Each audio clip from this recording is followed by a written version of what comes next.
Rossiyadagi top mingtalikka kiruvchi oliygohlarda o'qish niyatida bo'lgan hamyurtlarimiz diqqatiga Ross universitet kompaniyasini tavsiya etamiz. Ross universitet orqali siz Rossiyani siz istagan hududida joylashgan oliygohni siz istagan yo'nalishiga o'qishga kirish imkoniga 100% egasiz. Aytgancha, Ross universitet orqali talaba bo'lgan kishilar uchun patentni endi keragi yo'q. Bu siz uchun yana bir imkoniyat. Ma'lumot uchun ekrandagi telefon raqamlariga qo'ng'iroq qiling. Assalomu alaykum qadrdon muxlis. Siz bilan siz bilgan va kutgan kanal Turfa olam. Rech Pospolita agentligining xabar berishicha, polshalik siyosatchi ilk bor omma oldida Rossiya armiyasiga yordam yubordi. Rech Pospolitaga ko'ra 8-iyul kuni Polsha Seymining sobiq deputati va Polsha davlat aktivlari vazirligining sobiq vitse-vaziri Krzysztof Talwinski Rossiya qurolli kuchlari harbiy xizmatchilari uchun tibbiy yordam topshirgan. Bilmaganlar uchun eslatma, Polsha-Ukraina munosabatlari may oyi oxirida jiddiy keskinlashdi. Bunga Vladimir Zelenskiy Ukraina qurolli kuchlari bo'linmalaridan biriga fashistik qahramonlar nomini bergani sabab bo'ldi. Bu nom natsistlar bilan hamkorlik qilganlar hamda Volyn qirg'ini ishtirokchilari sharafiga qo'yilgan edi. Rech Pospolitani bildirishicha, Polshadan saylangan Yevroparlament deputati Eva Zayanchkovskaya-Gernik Yevropa parlamentidagi munozaralar vaqtida Ukrainani fashistik guruhi bayrog'ini yirtib tashlagan. U bu harakatini Ukrainani Yevropa ittifoqiga qo'shilishiga qarshi norozilik belgisi sifatida amalga oshirgan. Rech Pospolitaning yakuniy xulosasiga ko'ra, agar Zelenskiy bilan uning hukumati Volyn qirg'ini va uni qurbonlariga bo'lgan o'z munosabatini o'zgartirmasa, u holda Varshava fashistik qarashlarga qarshilik borasida Kiyevdan butunlay voz kechib Moskva tomonga o'tishi mumkin. Rossiya armiyasi askarlariga jo'natilgan tibbiy yordam esa bu yo'lda tashlangan birinchi yirik qadam hisoblanadi. Endi Ukrainani Trampni tinchlik taklifini yana rad etgani bilan bog'liq axborotga yuzlanamiz. E'tiborli bo'ling. New York Times agentligining xabar berishicha, Zelenskiy Donald Trump taklif qilgan 28 banddan iborat tinchlik rejasini rad etib, o'zi uchun yanada qulayroq shartlarni talab qilmoqda. New York Timesga ko'ra, Ukraina tomoni ehtimoliy kelishuv shartlari o'z foydasiga qayta ko'rib chiqilishi kerak deb hisoblamoqda. Shuningdek, Kiyev hozircha mojaroni diplomatik yo'l bilan hal etish maqsadida Rossiya vakillari bilan uchrashuv o'tkazish imkoniyatini ham ko'rib chiqmayapti.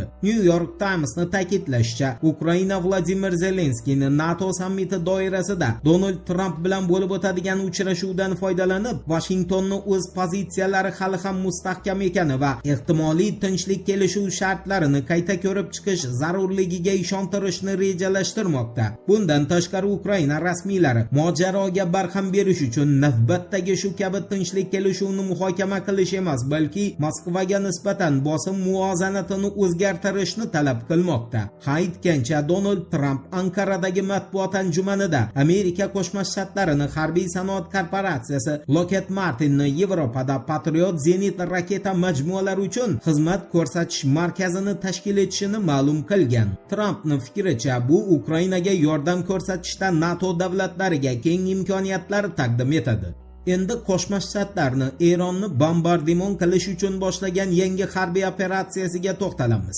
ABC News agentligining Amerika Qo'shma Shtatlari rasmiylariga tayanib xabar berishicha, Eronga qarshi Qo'shma Shtatlarning 9-iyul kungi zarbalari o'tgan kungi hujumlarga nisbatan ancha keng ko'lamli tus olgan. Agar avvalgi hujumlar 90 dan ortiq obyektga qaratilgan bo'lsa, hozirga kelib zarbalar soni taxminan 200 taga yetgani ma'lum qilinmoqda. Eron davlat teleradio kompaniyasining ma'lum qilishicha, 9-iyul kuni tongda Eron shahri aeroportini uchish-qo'nish yo'lagi hamda aeroport binosi hududida portlashlar sodir bo'lgan. Axios agentligiga ko'ra esa, Amerika Qo'shma Shtatlari Hormuz bo'g'ozi atrofidagi vaziyat sababli Eron bilan bir necha kunlik, hatto bir necha haftalik o'zaro zarbalar almashinuviga tayyorgarlik ko'rmoqda.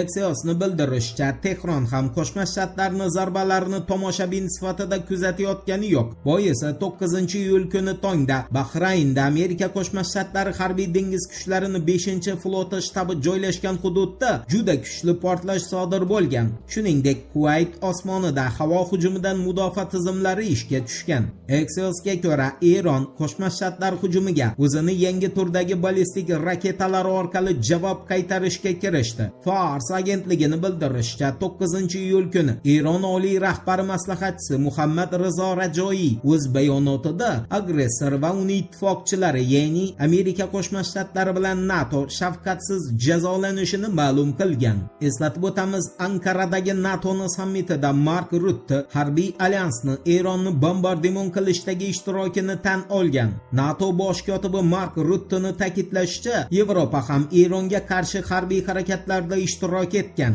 Ruttega ko'ra, Yevropadan parvoz qilgan 5000 ta samolyot Eronga qarshi kurashda qatnashdi. Mark Ruttening qo'shimcha qilishicha, Yevropa orqali amalga oshirilgan zarbalar va ta'minot sikli o'sha paytda nihoyatda keng ko'lamli bo'lgan va bu Eronni butun g'arb dunyosiga qarshi urushi sifatida tarixda qoladi. Voqealar rivojini birgalikda kuzatamiz. Turfa bilan qoling. Siz kutgan kerakli ma'lumotlar hali oldinda.